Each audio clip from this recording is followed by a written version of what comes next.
नटवर कृष्ण है।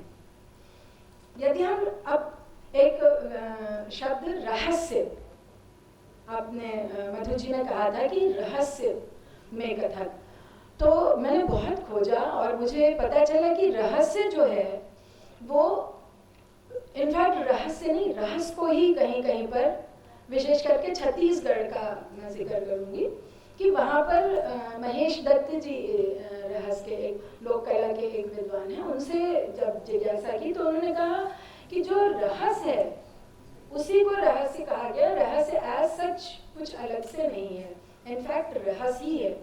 और ये रहस्य छत्तीसगढ़ में पहुंचा कैसे? हमारे उत्तर प्रदेश और मध्य प्रदेश की बाउंड्रीज तो बिल्कुल मिलती हैं, और जो बफर एरिया होता है उसको आप इधर के लोग उधर, उधर के लोग इधर, तो कोई बहुत डिफरेंस नहीं होता है।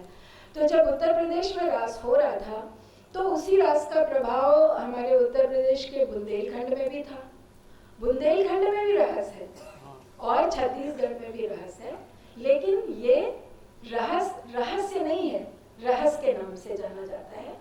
और यह प्रभाव कैसे आया? ये रास के ही जो आपका जो लेटर मिला ना उसमें रहस्य लिखा था, हम दोनों यही बात कर रहे थे। खैर ये तो सब होता है, जी जी जी, कोई नहीं। तो फिर भी मुझे इस बहाने बहुत खोजना पड़ा, थोड़ा बुद्धि खोलनी पड़ी कि भाई रहस्य क्या है, पकड़ो इसको। तो वो रहस्य ही मिला मुझे, और ये रहस्य जो है छत्तीसगढ़ में और बुंदेलखंड दोनों जगहों पर किया जाता है। और दोनों जगहों पर जो कृष्ण भक्त ब्रज से गए उन्होंने वहाँ पर मंडलियों की स्थापना की, और कृष्ण भक्ति के जो वहाँ का जो लोक नाट्य था उसमें समाहित कर लिया इसको। और उसी तरह से पहले वो थोड़ा बाजा बजता है, और 3 ताल का लहरा सुना मैंने कि वो 3 ताल का लहरा चंद्रकौस का लहरा बजा रहे थे और 16 मात्रा बजा रहे थे, और पूरा उसी तरह से जैसे रास में संवाद, पद्य में संवाद भी हो रहे हैं और फिर नाच भी हो रहा है, और पुरुष लोग इस रहस्य को वहाँ पर स्त्री पात्र पुरुष का भी पात्र करते हैं, ऐसा मुझे मिला। एक रहस्य और है, वो हमारे लखनऊ का है और उसको कथक में ही डेवलप किया था नवाब वाजिद अली शाह ने। नवाब वाजिद अली शाह इनफैक्ट एक तरह से देखा जाए तो कथक उनका ऋणी है, क्योंकि उन्होंने ऐसे समय में कथक को संरक्षण दिया जब इस कला के लिए कोई प्रॉपर पैट्रनेज नहीं मिल रही थी। तो वाजिद अली शाह ने बाकायदा संगीत की शिक्षा ली, कथक नृत्य की भी शिक्षा ली उन्होंने, और उन्होंने नाजू और बनी ऐसी पुस्तकें भी लिखी, और कथक का जो रेपर्ट हुआ है उसको रिफ्रेम करके एक नया रूप देने का बहुत महती प्रयास नवाब वाजिद अली शाह जी ने किया। तो उन्होंने भी इसी रास को देखते हुए रहस्य की कल्पना की, और उन्होंने एक परीखाना स्थापित किया था जिसमें जो भी अच्छे डांसर्स होती थी, फीमेल डांसर्स, उनको वो रख लेते थे और उनको बेगम का दर्जा देते थे।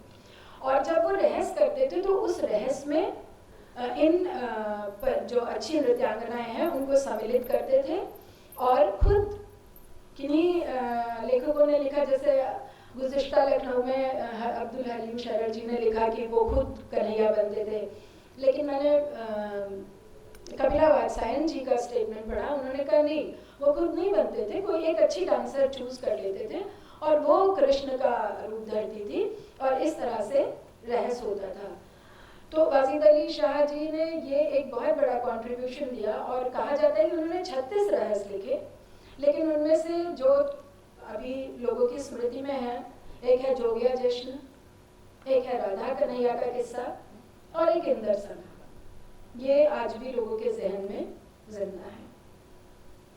हमारे लखनऊ में कैसर बाग में एक सफ़ेद बारादरी है, वो बारादरी उस जमाने का थिएटर हुआ करता था, हॉल, जिसमें परफॉर्मेंसेस वाजिद अली शाह जी करवाते थे, और ये इंदर सभा या इस तरह का रहस्य वहाँ पर होता था।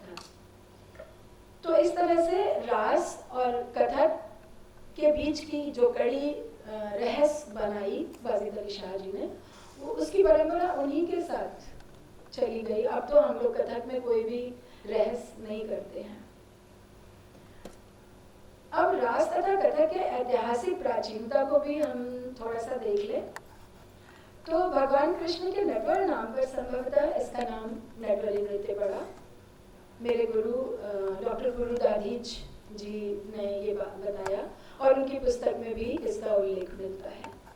इसके अलावा मेरे गुरु विक्रम सिंह जी जो अच्छन महाराज जी के बड़े शिष्य थे, उनका भी ये कहना था कि जो उन्होंने अपनी पुस्तक निकाली नटवर नृत्य मालिका, और वो कथक को ही नटवरी के नाम से उन्होंने नटवरी पुष्प मालिका पुस्तक लिखी जो कथक के ही विषय पर लिखी गई थी।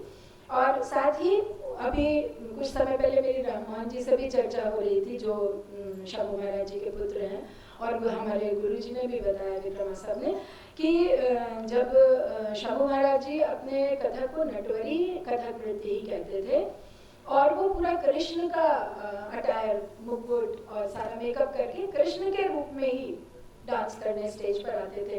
ये तो बाद में उमा शर्मा जी लोग और ये सब जब लेकर गए उनको दिल्ली तो उनको कहा कि गुरुजी ऐसे नहीं, अब आप इस तरह से नृत्य करिए। तो नटवरी नृत्य की जो कल्पना है वो कल्पना नहीं है, वो सत्य है कि कृष्ण का जो नृत्य है उसको ही उनके नाम पर नटवरी नृत्य कथक में कहा गया। कथक के पहले शोधकर्ता डीजी व्यास जी का भी एक स्टेटमेंट मैं पढ़ना चाहूंगी। Kathak dance is well known for its Natwari part and therefore it should be rightly styled as Natwar Nartan. Kathak की उत्पत्ति के लिए भी एक किंवदंती है ईश्वरी प्रसाद जी की कि उनको स्वप्न में कृष्ण जी ने आके कहा कि भाई तुम ऐसा ऐसा नृत्य करो और मेरे नाम पे करो। सुनील कोठारी जी एक हम लोगों के कथक के बहुत जाना माना नाम रहे हैं, उन्होंने भी इस बात का समर्थन किया कि often the Kathak dance is called Natwari on account of its close relationship with dances of Krishna and it has with the passage of time assumed the technical name of Kathak. जैसे जैसे इस नृत्य में जो टेक्निकलिटी बढ़ती गई उसके आधार पर फिर इसको कथक का नाम दिया गया। और ये भी कहते हैं कि जो मंदिरों के कथाकार थे, क्योंकि वो मंदिरों के बाहर आए और कथा का रूप धीरे धीरे बदलता गया, रस का प्रभाव आता गया, तो इस नृत्य का नाम बदल गया। लेकिन एक और किंवदंती का मैं जिक्र करूंगी। तोष नाम के सूर्यश्याम की एक पदावली में कहा है इस बात को कि तोष नाम के एक कृष्ण के सखा थे, गोप थे। तो जब कृष्ण अपनी गौओं को लेके जाते थे जंगल में चराने ग्वाल वालों के साथ, तो बच्चे टाइम कैसे बिताएंगे, तो थोड़ा नाच गाना मस्ती करते हैं। तो तोष कहते थे कि अच्छा मैं तुम्हें सिखाता हूँ, नाचाऊं श्याम नचाऊं मैं तुमको, जेहि विधि पग मैं धरूं धरनी पर, लखे तुम हूँ जो धरो चरण को। कि जैसे जैसे मैं पैर रखूंगा ना पृथ्वी पर, लखे तुम हूँ जो धरो चरण को, तुम भी वैसे वैसे पैर रखना जमीन पे। फिर उसके बाद किन्हीं बोलों का भी उसमें उल्लेख है, तत थुन थुन तीधा तिकधे, ये हम कथक में करते हैं, बड़ा सिंपल और बिल्कुल बिगिनर्स का बोल है। तत थुन थुन तीधा टिक थई, तत थुन थुन तीधा, हम उसको तीधा टिक भी बोलते हैं आज। और इसी तरह से है तीधा टिक थई, तीधा टिक थई, तीधा टिक थई। आप सब जानते हैं ये तिहाई हो गई। ये एज इट इज रास में इन चीजों को ऐसे ही प्रयोग में लाया जाता है। अब इसके बाद फिर तोष ने उनको विभिन्न चालें सिखाई कैसे चलना है। तो वो जो गतियां हैं वो कथक की गत हैं।